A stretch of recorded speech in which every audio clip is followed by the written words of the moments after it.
So me and this man who was in my DMs heavy, pressing me. I want to take you out. I want to take you out. I want to get to know you. I might be younger than you, but like I'm not this typical young nigga. Like I'm looking to settle down. I want a girl. Like I've been following you for a minute. He was on my heels. So I'm like, finally one day I'm like responding like, okay, what do you want, nigga? And he's like, let me take you out. So boom, we go on a date, whatever. We're kicking it. It was cool, you know. It was this past winter, and he's coming to my apartment every day, like coming to my crib, like laid up, cuddling, watch movies, chill. This nigga at one point had the audacity to tell me he looked me in my eyes and was like, I hope you don't get tired of me. Like, what's that mean? Right? Trying to guilt trip me, nigga. Talking about, I just like you so much, and I could just see myself really settling down with you, and everything's just so good, and blah, blah, blah. I'm just like, I'm a lover girl, so, like, if we're compatible, you know, you're tall, dark, and handsome, attractive, sweet, we good. It'll be good. Like, stop saying that. Like, stop speaking negativity out there. Like, just let it flow and see what happens. Right. So, we never fucked. We kicked it for a couple weeks, whatever. And then he was like, oh, Valentine's Day is coming. Like, what plans you got?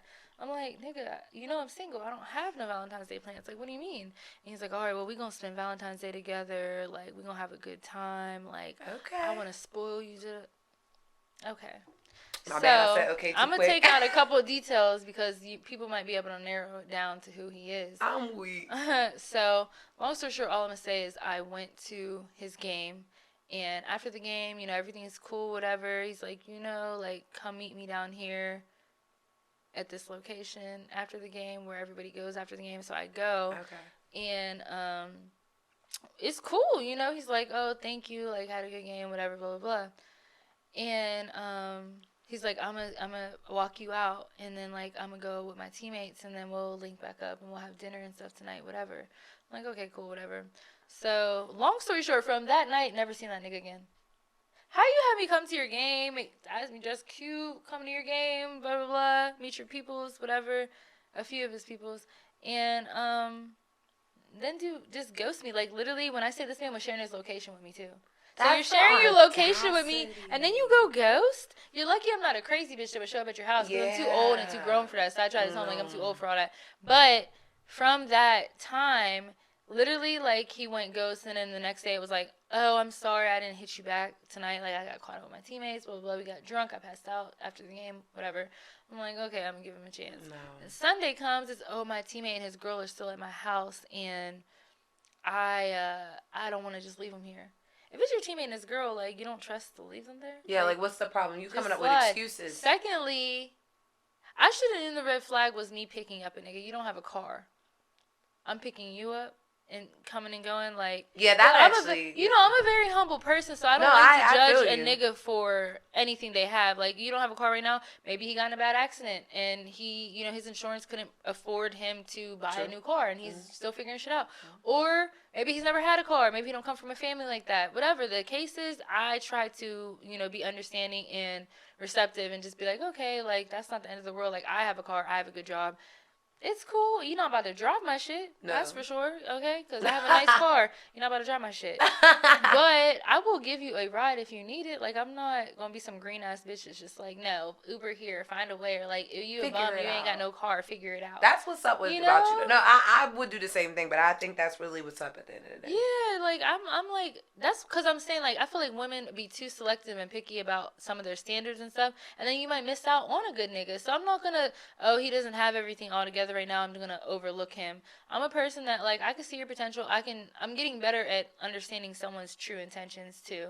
So then I'm like, okay, like, he really could be a good husband and stuff like that. But a lot of my best friends have said you need to stop seeing people's potential because that's what's hurting you. Like, you need to really take these niggas for what they are right now. Yeah, because if they're now, good, then eventually you'll cross paths again. And I'd be like, no, but what if that's my husband? Like, you know. You are such a lover girl. You've been saying that, but I see it. I definitely see it. And then, like, you know, but to bring it back in, he literally was sharing his location and, like... He stopped. No. Still was sharing it weeks later. Haven't talked to each other. Haven't heard from him. Hasn't answered any of my calls or texts. So I'm just like... So, you know, I'm like, good thing this was only a week or two little fling. I'm just going to go, you know, take it for what it is and say, fuck it. But that nigga did have the audacity to swipe up on one of my stories where I was like speaking about the, criminal justice system or whatever, and he was like, "Oh, that's crazy." I'm like, "LOL, yeah." Like, Secondly, why do you still follow me? I hate shit. Why do you still follow me? I don't follow you. I've been unfollowed your weird ass. Why'd you you know what I'm saying? If we haven't talked to each other in a long time, you ghosted me, you did some weird shit, and you feel the need to interact with me on social media, you weird as fuck. Weird as fuck. Unfollow me back. Unfollow me back. So I said like, haha, whatever. You know what this man said? What? LOL, don't be a stranger. Don't be a fucking stranger. If I could. Not the receipts. Let me show you the receipts because unless this man deleted them, not the receipts. It's the audacity for me. Like, did I not say that's what he said? Oh my goodness. I swear, stay safe, kissy face. Don't ever be no stranger. Be a stranger, nigga. You ghosted me. This is April 17th. He sent that DM. That? Oh, okay. I'm a you sweet played person, it cool. So I played it cool. I played it cool too, though, so I'm not mad at that. But like, see that February 12th is like hard eyes, whatever, because And he never said like what came about. No, but then I found out from other people that allegedly he was fucking with this other girl in the city who, is a hoe. According to other people. I don't know her business, but that's just what they said. What type of hoe? Because remember we talked about that earlier. What type of hoe? One of those groupie bitches that only likes fucking with athletes. Okay. Like, that's what she's into. Okay. I've seen her name in some tabloids for... Tabloids? We have Pittsburgh. For MLB niggas. Mm-hmm. That one MLB nigga that has the wife, but, like, has multiple bitches around the country, like... Not the one that was famous here and left. Did he leave? No. This guy's like, I don't know where he's from, but basically he's in the MLB, and like she had receipts, and she showed up too on the page showing like when he was messing with her and she was at his games and stuff. So I was like, dang. I mean, okay, touche, bitch, you pulling MLB niggas. I heard their checks are the biggest. I heard them checks is the biggest. But he was allegedly, like, that's who he was like balancing at the same time as me. But I still don't understand to this day because he was just at my house all the fucking time. So it was just like, and like we would lay up and we literally didn't have sex. He never even tried to have sex. And that was for me a huge green flag.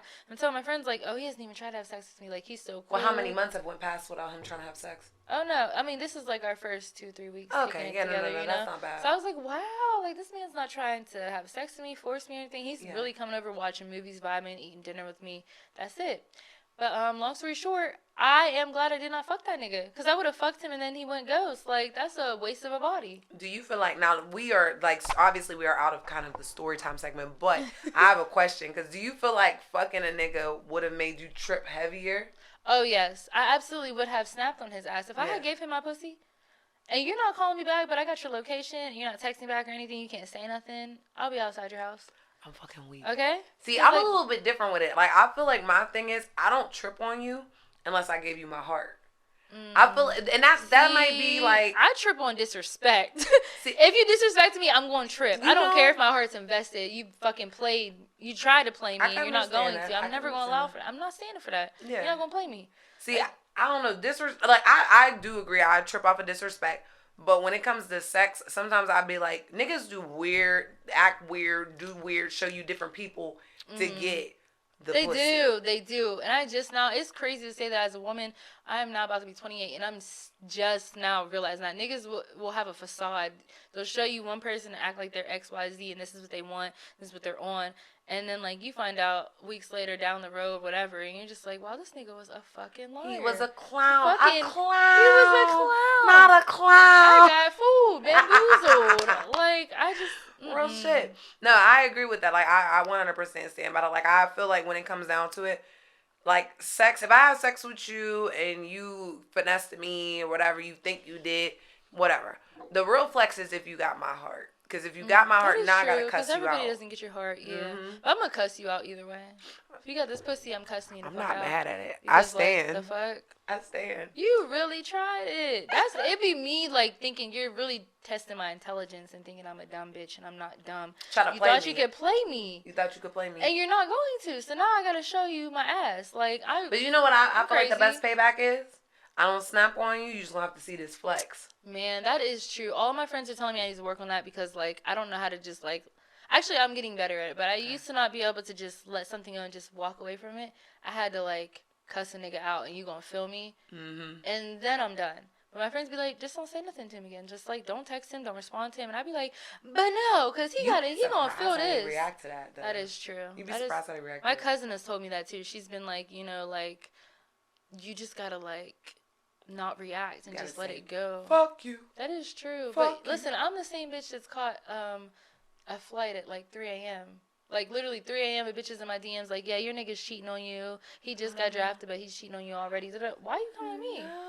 So now what do I gotta do? Buy a flight for 5 a.m. and now I'm at your front door knocking on your door like, why this bitch is DM me?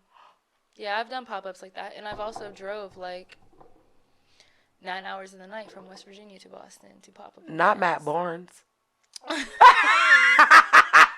Not the female Matt Barnes. I'm good. Not the female Matt Barnes. My friends called me an undergrad, the pop-up queen, because I'm gonna pop the fuck up. I don't care how far you are. I will find you. Ain't no mountain high enough. Ain't no mountain high enough. Ain't none at all. Period. So if you watch this podcast and you plan on dating me or trying to date me, just know that yeah. You gonna have some shit to deal with if you act stupid. Yes, but if you fuck don't around act with that stupid, fuck around, you get fucked up. Get smoked. But no, just don't play with me. Be honest. I respect an open and honest person. My ex that I most recently dated last year, that plays here, we had like an understanding. Like, when we first started out, we were friends with benefits, and then it blossomed into him one day, us saying like, I love you, you love me, doing stuff for each other's birthdays, whatever. Practically living together, so then like it changed, but I respected him because up front he told me what it was. Like, I'm not really looking for a relationship. I don't know if I want to settle down. And I was like, okay, well, I appreciate you giving me the choice and decision to choose to still fuck with you or not. And I chose to. And then we ended up falling in love, and he was one of my best friends. He's not no more. It's fuck that nigga. No. But I understand. I respect honesty and upfrontness. So, like, just keep it a stock of me, and then we'll be good. But you go into it saying some lies, and you're going to cause me to go left. That part.